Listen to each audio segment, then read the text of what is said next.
welcome Dr. David Head from UCF.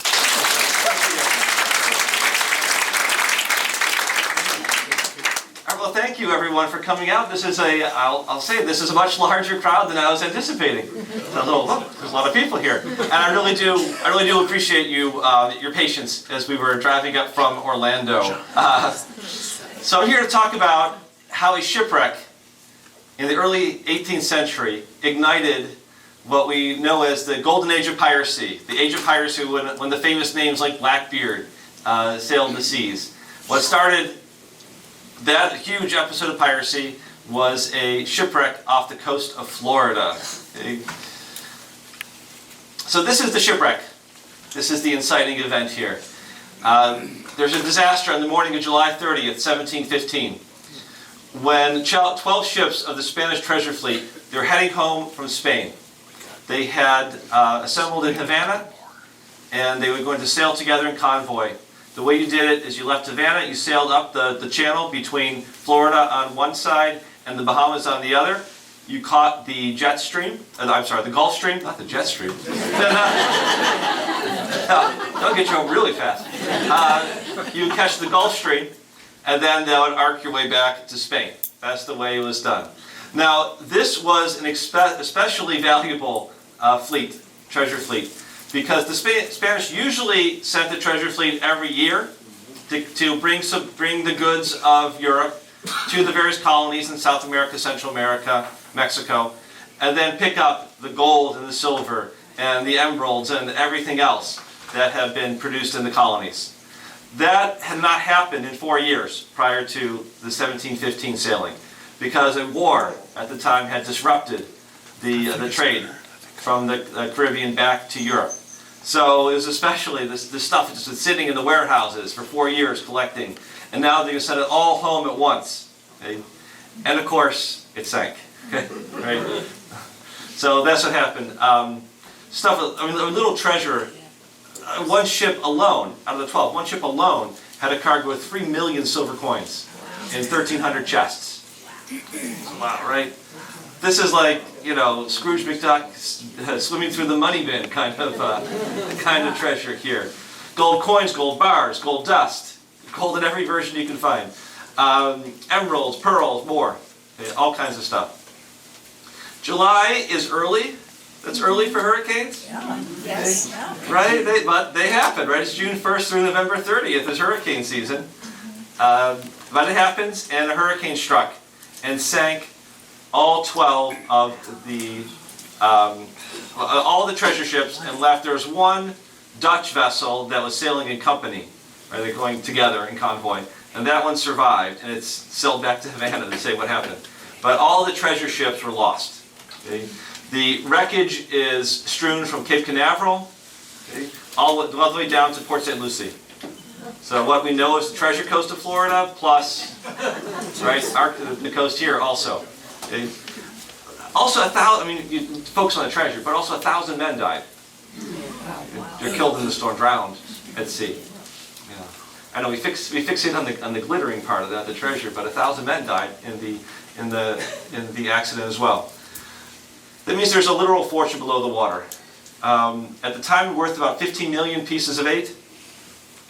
Who knows how much that is? About $900 million today is a rough estimate. So, almost $1 billion worth of treasure sunk at one time. Yes? Where did they come from?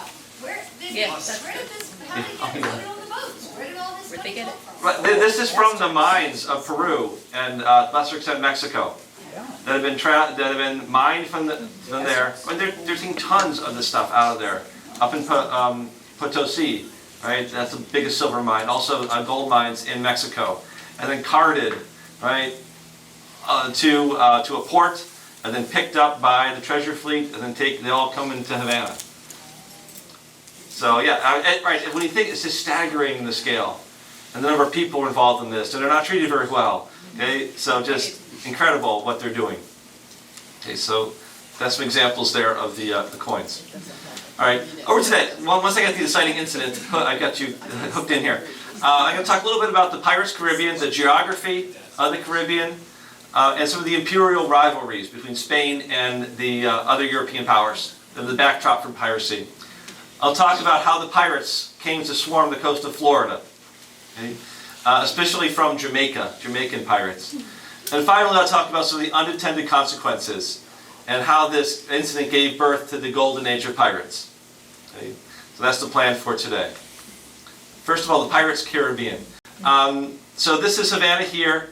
The treasure fleet sails up this way and sinks when it's going here. This map here you can see better. This shows you the currents. Okay, this is from a NASA image here. So this is our Gulf Stream, not jet stream. Our Gulf Stream here. And you can see really why they do it. The powerful current here. You cannot sail from. You don't sail from Spain directly over here. It's just not the way the winds and currents go. You also cannot sail from down here in Panama, over here, Portobello is the Caribbean port. You can't go from here directly back to Spain. Okay? Really, the winds go, you have to go in a big circle like this. Okay? You can't go from here over to here very easily. So that's why you always go here. Now pirates, and anybody knows this, if you're an enemy of Spain, what you do is you sit at the top here and just wait for them to come to you. Because they can't go this way, and they can't go this way through the Bahamas, it's too shallow. Okay, so that's actually St. Augustine is established to protect this passageway from Havana up this way. Once you get out here, it's much harder because you're just an open ocean, and it's just luck if you happen to see someone. Okay, so that's the geography that makes the geography of piracy here. All right, some of the politics, geopolitics of this region that are may be a backdrop for piracy. The long background story is that Spain claimed virtually all of the New World as its own possession by virtue of Columbus's discovery. Okay? I mean, like all of it, from the North Pole down to Tierra del Fuego, except for Brazil. Okay? So Brazil is touched on first by Portuguese ships. So then there's a treaty that hammers out, they draw a line on the map, say, Spain, you stay on your side, and Portugal, you stay on your side. So Portugal gets Brazil. If you look here, it doesn't show very well. To get around the coast of Africa, you go way out to the east, almost to Brazil, and then down around Africa to like India, China, like that. That's how you go. And that's the way the Portuguese navigators went. But sometimes they also ended up landing in Brazil too. Okay, so that's how far way out there you have to go. All right, so that is the Treaty of Tordesillas. Almost all of it Spanish. The Spanish then claimed that anybody who was in the Caribbean, the Atlantic, anywhere from the North Pole down to Tierra del Fuego is encroaching on their territory. They're there illegally, and define them as pirates. Anybody who is in the Caribbean Sea is a pirate. That means anybody who's not Spanish is a pirate. That means if you're an English vessel and you are trying to trade, you're a pirate. If you are a smuggler, trying to smuggle, for example, logwood that they harvest in Central America, you're a pirate. If you're there to rob Spanish ships, you're definitely a pirate. Although you probably deserve it on the last one. Okay, so that's how. That's their definition. Everybody who's not Spanish is a pirate, no matter what they're doing. Now, that was the claim at the end of the 15th century, over the 1500s then. And over time, Spain's rivals are not going to accept this definition. Okay? Usually the idea is that where you touched, and where an explorer touches, then they get to claim that. Spain's rivals say, what is this, North America, Canada, South America, what? No, Columbus stopped in the Bahamas, right? You don't get all of it just because you say so, right? No, that doesn't make sense. So the Spain's rivals have a kind of policy of trying to settle and say, kick us out, right? We don't enforce it, try it. And that's how the English forced their way into Jamaica, for example, in the mid-1600s. The French do a similar thing on Saint-Domingue, which is that was today the colony of Haiti, and its neighbor Santo Domingo, okay, on the island of Hispaniola. So other powers just dare the Spanish, right? Kick us out of here. Try it. Okay. Now that strategy was ultimately successful in kind of making inroads. It was successful for Spain's rivals making inroads in Spain's territory. So a series of treaties forced the Spanish to recognize the legitimate presence of other powers. One of these treaties was the Treaty of Madrid that ended a large European war. Okay, they're always at war with each other in the 17th century and the 18th century. That gave the English the right to have colonies in the Caribbean. Jamaica being number one, Barbados is another one. So the Spanish acknowledged the English had a legitimate claim to those colonies. Then another treaty, the Treaty of Ryswick, said that France can have colonies in Spanish territory. That's in the 1690s. Finally, most relevant for our story about piracy is the Treaty of Utrecht. So this settled the War of the Spanish Succession. This is one of those wars where they go to war over who's going to succeed to the throne. Louis XIV wanted one of his relatives to be on the throne of Spain. Okay. The other powers don't want that because then it'll unite Spain and France under the same crown. Okay. So that was what the war is all about. Eventually ends, and because the fighting is not only in Europe but wherever the colonies are, okay, it ends up with some changes of territory. So England, for example, gains Nova Scotia, Newfoundland, and the right to conduct the slave trade on behalf of Spain. So they get to carry the ships. The English ships carry enslaved people from Africa to the Spanish colonies. So they get the right to do that as one of their concessions coming out of the war. One outcome of this story, the wars back and forth, is that, and the Spain and Spain's rivals gaining a foothold of legitimacy, is that it ends up leading to a kind of cycle of violence in which one side will attack the other, seizing the enemy's ships, and then their country goes back and grabs them. Okay? So it goes back and forth and back and forth. In order to supplement their naval forces, which are relatively small in the 17th century, because ships are so expensive. Any boat owners? Right. So a boat is what? It's a hole in which you pour perfectly good money into the water. All that kind of thing. It's never changed, right? They are expensive. So in order to supplement their naval forces, most European countries will commission privateers to attack their enemies. A privateer is a privately owned vessel that gets a license to attack an enemy, and then they get to keep a portion of what they've captured. Okay? If they go through a legal proceeding and can prove that they follow the rules to do this. Okay. Well, the Spanish don't recognize any of that as legitimate. They say these are just pirates. So if they get their hands on them, they'll execute them as pirates. Well, when the Spanish get their hands on an English privateer, they would say, no, what you've done is just, you're not following the rules of war. You've just committed kind of a judicial murder here. Okay. So now we're going to go after you again. And then after it goes back and forth. The Spanish, they employ a kind of privateering force called the Guarda Costa, the Coast Guard. And these are Spanish vessels that are supposedly defending Spanish territory from encroachment by foreigners, defending against smuggling. But they'll go far beyond the coast and go find English or French or Dutch vessels. Say, you're where you're not supposed to be, we're seizing you. Okay? You pirates. No, show the commission, no, that's all, that doesn't matter. That's not going to save you. You're here, you're against the law. Okay? So that leads to a cycle of reprisal. Okay? When I'm attacked, I go to my governor, he gives me a commission to engage in a reprisal against the enemy, and then they do the same thing. So it's just over and over and over again, the cycle of violence. All right, now the pirate visitors to Florida. Do we have any pirate visitors to Florida with us? You wouldn't say even The if you British had. are coming, the British are coming. Okay, there you go. Okay. Piracy becomes a new opportunity for Jamaicans following the War of Spanish Succession. Actually, I should mention, the English call this Queen Anne's War. You may have heard that term. So Queen Anne's War is the British name for the North American theater, Caribbean theater, of the larger War of the Spanish Succession. The same thing.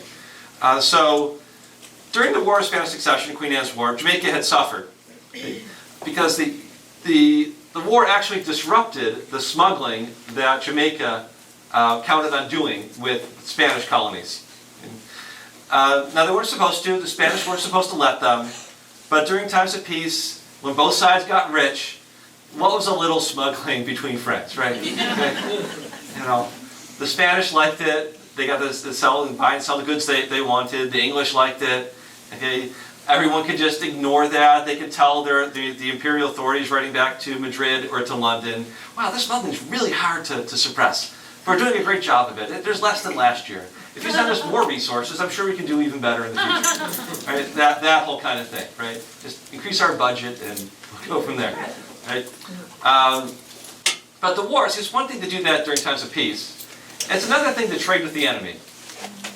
So where that activity might have been tolerated as harmless when they're at peace with each other, you can't trade with the enemy.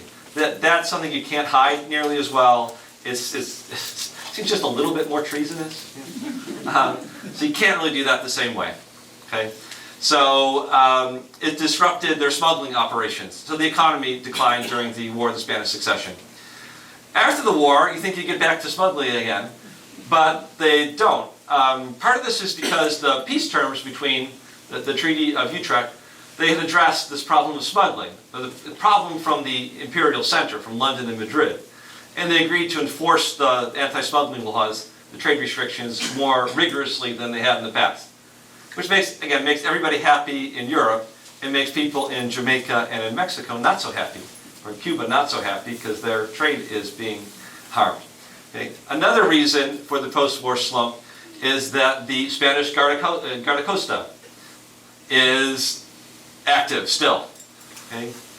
They are not going to let go some of the attacks that have happened during the war. One way to get revenge is to keep attacking the English ships, and they do. So some 37 vessels, English vessels out of Jamaica were seized at the very end of the war and in the immediate aftermath of it. Okay? They just don't acknowledge that the war's over. We're going to go keep doing this. And just, the motivation of revenge, right, is so strong. They don't care what the treaty said. They're going to have their revenge. Spanish Guardacosta are. All right, so in Jamaica, they're not very happy about this. Well, what has happened in July of 1715? A mine worth of gold is sitting at the bottom of the ocean. It promises the opportunity to revive the economy and to get revenge against the Guardacosta. So perfect for the English. Okay? And that's what happens. Okay, so the governor of Jamaica has a bright idea. He's going to commission English vessels, like privateers, to revenge themselves against the Guardacosta. So that's the official paperwork says that. That's the official reason. But underneath that, he's very clear what he's licensing guys to do. To go rob the Spanish shipwrecks. Okay? To go to the shipwrecks and get as much of that as you can. The privateers have investors who are merchants and planters, the kind of people who support the governor needs to continue in his position, the kind of people who make it possible to pay like bribes to the governor and all that kind of stuff, right? Okay. Being a governor in the colonies, this is really this is a lucrative position because you're really expected to take some money off for yourself. That's the whole point of being governor. Okay? It's just taking bribes and part of the cut, right, before it gets sent up to London or Madrid or wherever. I guess that's where we get it from. Well, yeah, that goes way back, right? Right? And they tolerate this because if you're good at your job and other things, then they look the other way, right? So that's what Archibald Hamilton is counting on. He'll get everybody rich and they'll look the other way. So that's his plan. So he commissions 10 vessels to hunt the Spanish pirates. That means the Guardacosta. Okay? They're calling them pirates. And Hamilton is very clear to the captains. He tells them the shipwrecks, are free for everybody. If you can find it, then it's yours, right? Finders keepers is the oldest law of lost property, right? Finders keepers. He tells another captain that the strongest ought to keep the money out of the wrecks. story about Alexander the Great. Supposedly, when he died, he didn't have, never named a lieutenant to take his place because he died when he was only 30 or something. And supposedly, the story is when he's dying, the men are asking, who will take your place? Supposedly, he says, to the strongest. Meaning, right, whoever can fight for it and win. Same idea here. To the strongest ought to grab the resources. He said, one owner giving instructions to his captain, don't bother with the Spanish Guardacosta. Go to the wrecks. Okay, so everybody knows that this is just a veneer of legitimacy to go plunder the Spanish. The major breakthrough comes via a Jamaican captain named Henry Jennings. Okay? He and an associate named John Wells, they sail to Florida in December of 1715. They're looking for the wrecks. And they know it's out there somewhere, but again, it's a big space, right? Just kind of put yourself back in there. There are no hotels and everything along the beach. You got to see it with a spyglass at best. They're just kind of sailing there, looking for where these wrecks could be, looking for any kind of activity. They get lucky when they find a small Spanish mailboat, right, that delivers messages from Havana, right, up to St. Augustine and that route. Well, this guy knows where the mailman knows the local area, right? So they torture him, and he reveals the location of the wrecks. Okay. Then Jennings finds, he makes a smart insight here. Knowing that the Spanish have a head start on him, so they started like right in August doing this, and he's doing this in December, so a few months later. He figures that at least some of the gold has been recovered and is now on shore. So he's not going to go look for the shipwreck himself to go do that. That's hard. He goes and finds where the Spanish have their camp. And that's what he's able to find. Okay? Right? I think it's Christmas morning or the day after Christmas he does this, right? Right at Christmas time. Okay? And he finds the Spanish salvage operation. So he has 150 men against 65 Spanish salvagers. Well, you see who has the numbers. Interestingly, the Spanish commander there, he offers Jennings like a bribe to go away. Okay, 2,500 pieces of eight. And you can only imagine that Jennings laughs at this, right? I'm not going to take your I can take it all from you if you don't behave here. Okay? No, I'd rather have all of it. So that's what they do. They take 350,000 pieces of eight, those little coins, instead. They go to the Bahamas, which had its own kind of pirate operation at this point. They divide the plunder among themselves, and they have the best Christmas break ever. Okay, I gotta look over here because I can't see. No, it's not very nice. It is, yeah, it's Orchid Island, off like Hutchinson Island. Okay. Oh, so Like, just right right by Port St. Lucie. Okay, that area. Okay. Yes, I think it's Orchid Inlet or something. It's Orchid Island, I think is what it's called, and it's by Hutchinson Island, Port St. Lucie area. That's where the robbery takes place. There's a sign there. Okay. You can bring a shovel. You can try to see if anything's left. There you go. Actually, that is not U.S. law currently. That's not finders keepers. There's a whole complex thing about who could recover it and what, and it's antiquity, and should it go to the state for management? There's a whole complicated thing about treasure, yeah. They take the fun on the whole. So we see gold coins on the beach, we keep them. We'll save. Yeah, there you go. You know your pirates. So that's at land. That's the biggest operation. Also, there are pirates who plunder some of the Spanish salvage ships, okay, on their way to the wrecks or coming back from the wrecks. Okay, so they're able to find them. Another captain named Francis Fernando. He captured a Spanish sloop, a small vessel off of Cuba, and then it was previously a Jamaican vessel taken by the Guardacosta. So you see how the one ship was Jamaican, is captured by the Spanish. Now Jamaican gets it back. Okay, so it just goes back and forth. You see the cycle of violence. They took some 150,000 to 200,000 pieces of eight, and then they continue on to the wrecks. So they captured a Spanish ship that had just been to the shipwrecks, was taking the gold back to Havana. They rob that one, then they go to the shipwrecks. also. Could have plundered them.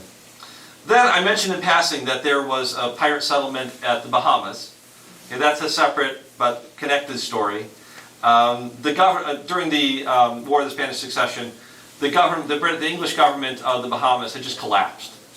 And it was just kind of left as anarchy, and pirates had taken it over. Okay? The pirate leader there was a man named Benjamin Hornigold. And he kind of joined in the frenzy at the wrecks there. He's capturing vessels. He hears about this, so the Jennings and his guys show up with all this gold. Where'd you get that? Have a glass of rum and tell me all about it. So he goes, is sailing the wrecks here. Okay? And again, they're either trying to find them themselves, or the better thing is to find the Spanish, already bringing it up, and rob them after they've done the hard work of salvage. Okay? So these guys claim that they have Jamaican commissions, even though they haven't been to Jamaica anytime lately. Blackbeard, Edward Thatch. He is a lieutenant to Hornigold at one point. So he is fishing those wrecks also. I'm sorry, that's what they call it. They call it fishing the wrecks. Okay? They have a sense of humor too, right? You go fish the wrecks for the gold. Okay? So they claim they have Jamaican commissions, and then these guys start coming from Bermuda. They come down from Rhode Island and Massachusetts, and it's just once the word gets out, right? This is just a mad dash to it's exactly a gold rush. So if you don't have to mine it, you just rob somebody for it. Okay? So that's what happens over and over again. More and more guys are doing this. Back in Jamaica, Governor Hamilton was like, "Uh-oh, this is not what I intended. I wanted 10 ships to go out there, like a smash and grab. Grab as much as you can to get back." That was the plan. Not a hemisphere-wide free-for-all. Now, you might think, well, what? This should be good news for Hamilton, that there's even more activity than he would have thought. Okay? Well, no, because Hamilton, again, wants a small-scale robbery. He does not want this to turn into a cause of war. And that's where it's headed if he doesn't do something to head this off. Because the Spanish in Havana start complaining, do something about these privateers, really pirates, from your port or else. And then they start writing home to Madrid, right? We have been suffering at the hands of these English dogs. If I'll use a stronger term, maybe. And, do something about it. And then the Spanish complain to the English, right? This is the kind of thing that gets war started. And Hamilton does not want to be the man who starts the next war after the War of Spanish Succession. That's not going to be good for his career. So he calls in the commissions by April of 1716. Remember, the first big score is end of December. Okay? So they had January, February, March. They had like 3 months of this frenzy. I mean, it really is a frenzy. Like, you wonder how they get there so fast.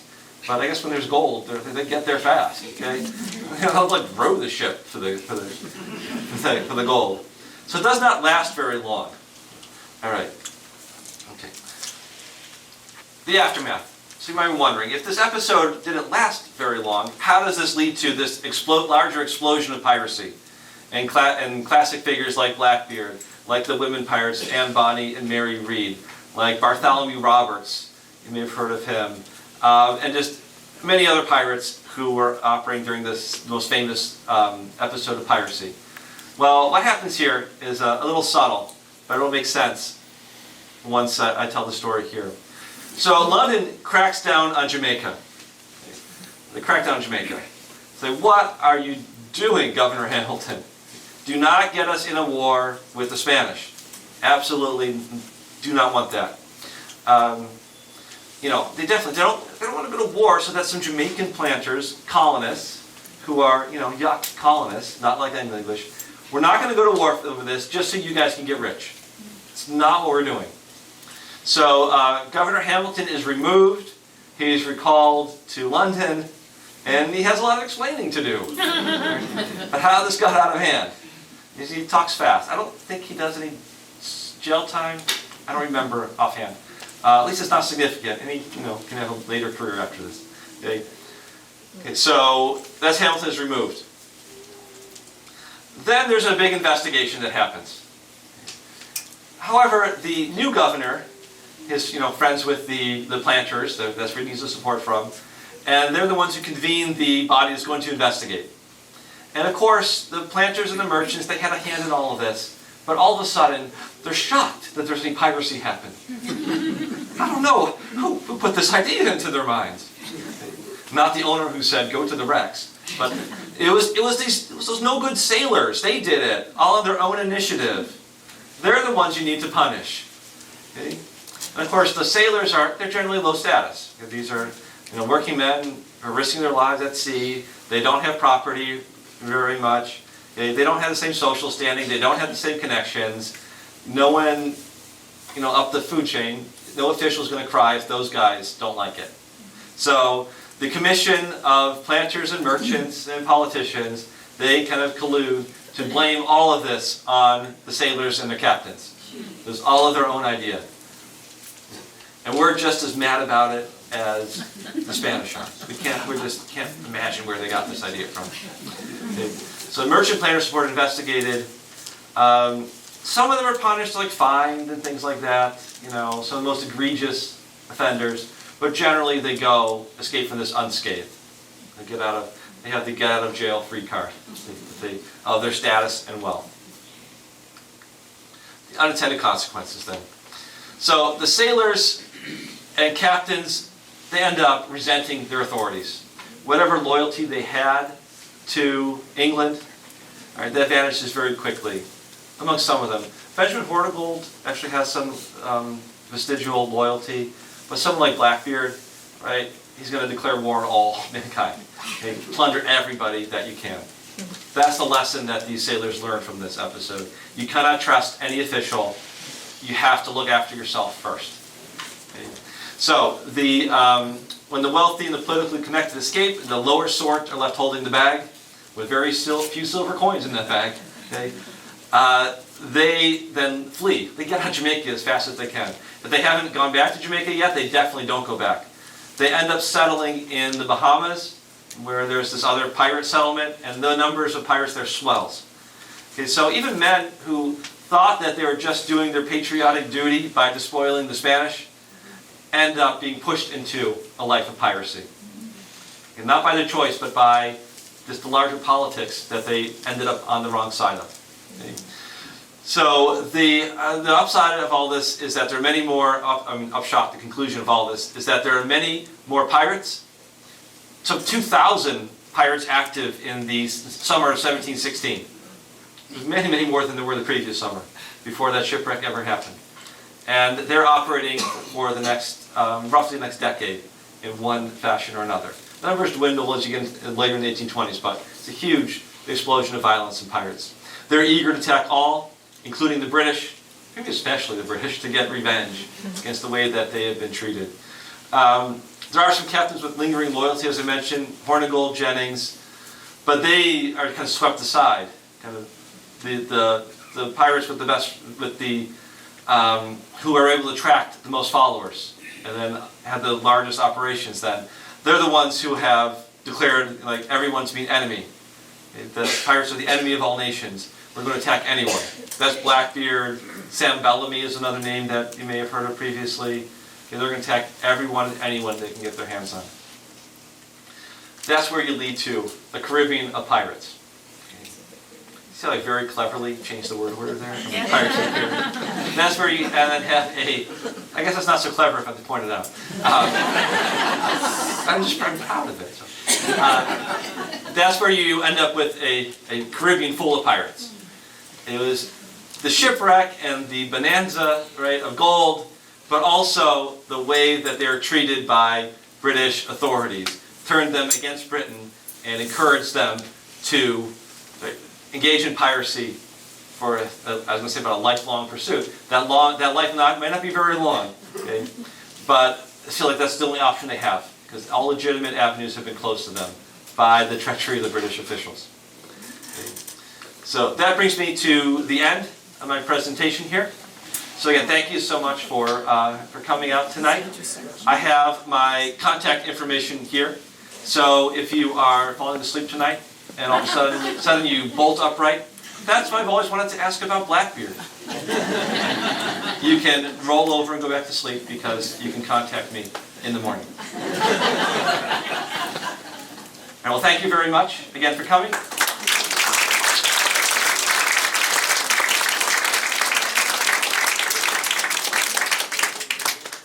Do we have time for questions? Sure. Okay, yes, I'll be happy to answer your questions. Yes? Hi there. I was wondering, when you said there were many more pirates by 1716, I think it was, there were 2,000, does that mean not individual pirates, that's pirate ships, right? So the question is the 2,000 number individual pirates or pirate ships? So that would be individual pirates. Oh, Yes. that's all? Yeah.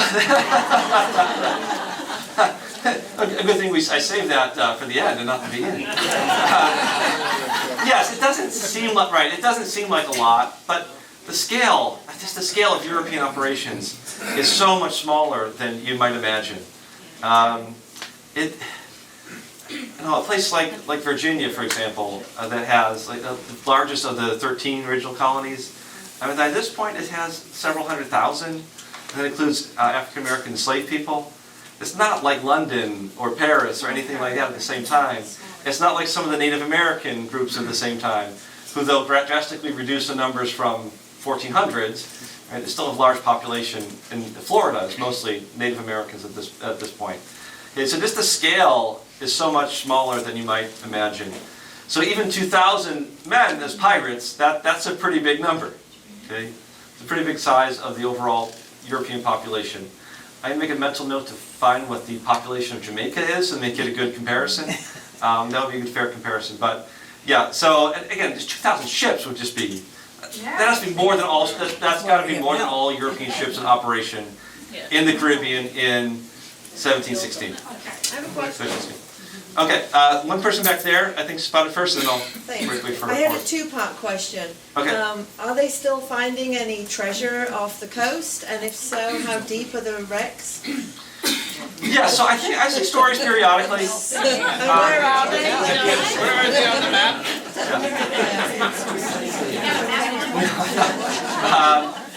So the explorer Mel Fisher in the 90s, I believe there's like a Mel Fisher museum or something down on the Treasure Coast or in the Keys. So he found a big example of a treasure ship that was sunk there.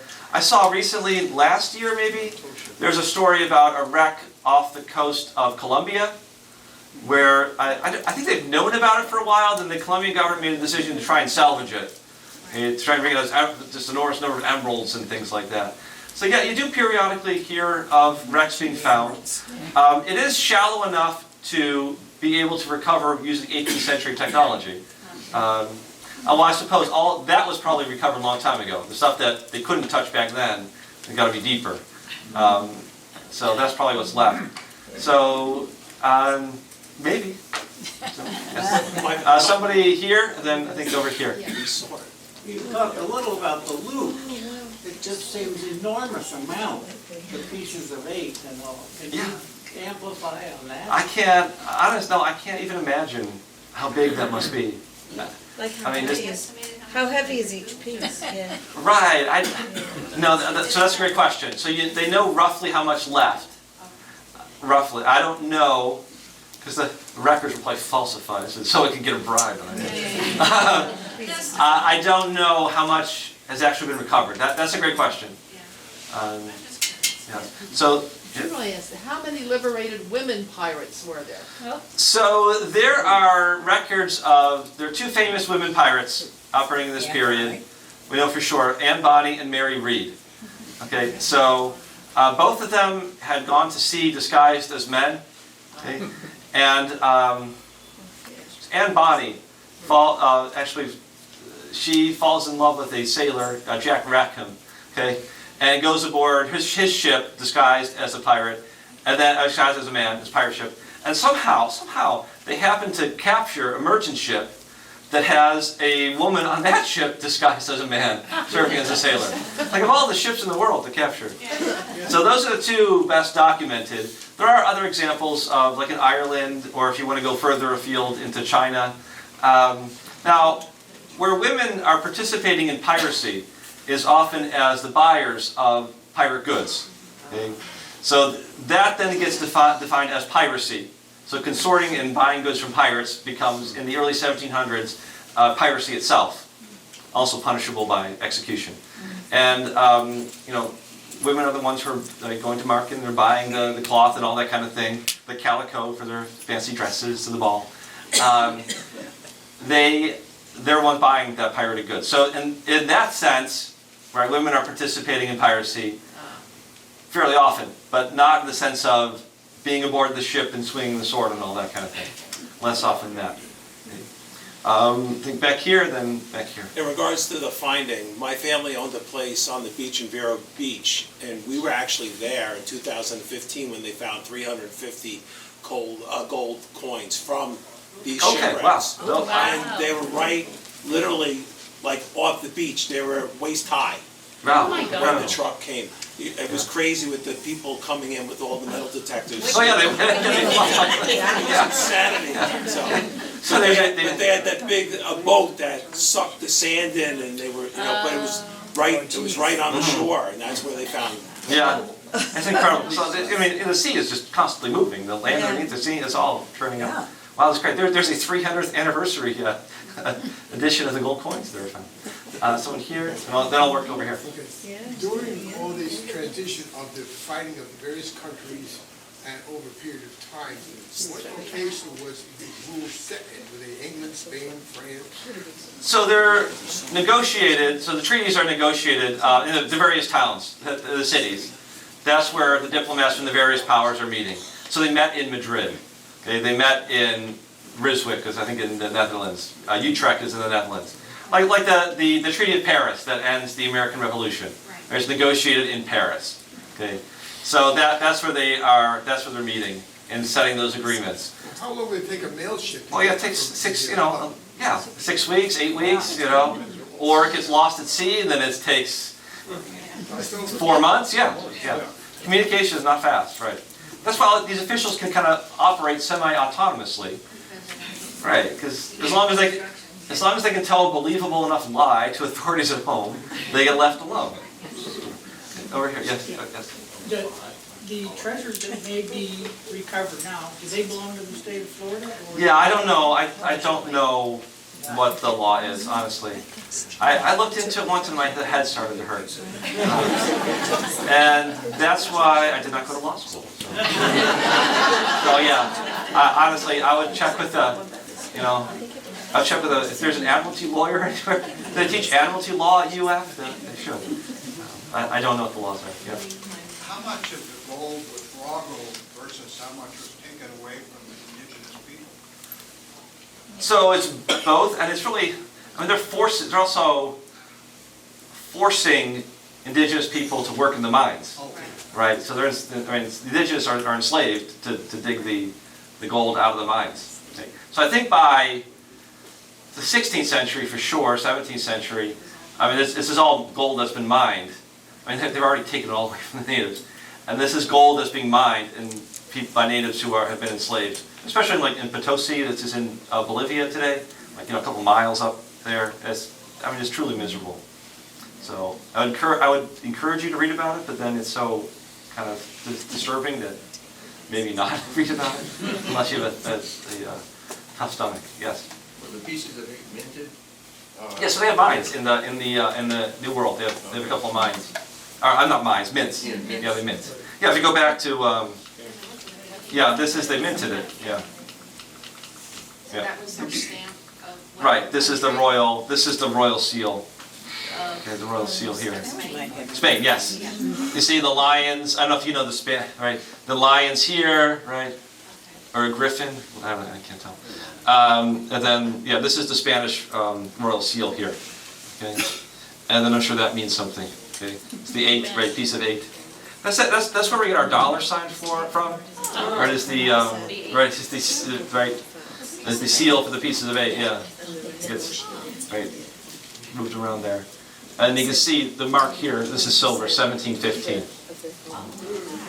Right now, it's not perfectly minted, right? It could be better, but for right in the colonies, yeah, it's pretty good. It's pretty good. Yes. How long did the golden age of piracy last? And it kind of started in... Yeah, so the real frenzy is the late 17 teens.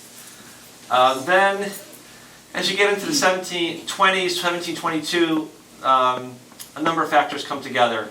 So the British Navy and other navies become more active, and they're able to better police these areas. The laws are changed again, are made stronger to crack down on buying goods from pirates. So the markets for their goods are diminishing. And then another factor that you don't really think of, there are reforms to the British trade system that make it easier for goods to be sent from places like India to the colonies, okay, without stopping in England first. Okay. So what does that have to do with piracy? Well, people can get the goods they want legitimately. There's no reason to buy them illegally from pirates. So a kind of indirect factor. And that really explains a lot. Once pirates lose their connections to shore, okay, they start losing their connections to shore about 1720 or so. Then they just go on these kind of open-ended cruises that are kind of nihilistic, right? We're just going to keep this thing going as long as we can, knowing that we're going to die at sea eventually. Okay? Whereas a guy like Hornigold, for example, okay, he wanted to get rich and then, but also like have a life after piracy, you know, doing something on shore. The guy like Bartholomew Roberts, for example, he's eventually killed off the coast of Africa. If you read his story, it's like, then we sailed to this place, and we captured 2 ships, and then we went ashore and plundered the local Spanish church, and then we went here. And it's just from Africa to South America, through the Caribbean, up to Newfoundland, and then back around to Africa again. Just trying to keep it going as long as they possibly could until they're killed. He was killed by the British Navy. Yes? So what kind of depth did these ships sink in, and how did they recover? Okay, so that's a great question. How did they, I wanted to, for a long time, I tried to talk to people, like, how did they get it from below the water? So it's not, the depth is not, it's not that deep there, okay, along the shore. Okay, I think we can see, right, along here, if you look along here, right, that's fairly light blue. It's not this dark blue out here where it's deeper. Okay, so in here, and if they're pushed, and if they wreck by like wrecking into the shallow land there, that's what they wreck. So it's fairly shallow. The way you do this is you actually have a diving bell. Okay, so a big apparatus, okay, that traps an air pocket, and then you have guys who like free dive down, I don't know, 50, 60, 100 feet or something. It's like crazy like that. Maybe not that deep. They don't have scuba equipment or anything. The guys are just holding their breath. A lot of native divers are employed to do this, or enslaved divers, right? And they dive down there, and they'll go up to the air pocket, take a breath, go back out, find the thing, and then they'll tie like a rope to it or something. Then they winch it up from the ship. The ship has a winch, and they pull it up like that. Or another technique to find it is 2 ships will have a cable suspended between them, and they'll have like a hook, and they'll just drag the bottom of the ocean. And when it catches something, you send the diver down, go check out what it is. Oh, it's just, you know, so it's an old shipwreck, there's no gold in it, it's whatever's down there, coral reef or whatever. Okay, get the hook off, let's go again. And I mean, of all the needle in the haystack kind of things, right? But if you're searching for $1 billion worth of gold, you'll have enormous patience, right? Join me in thanking Dr.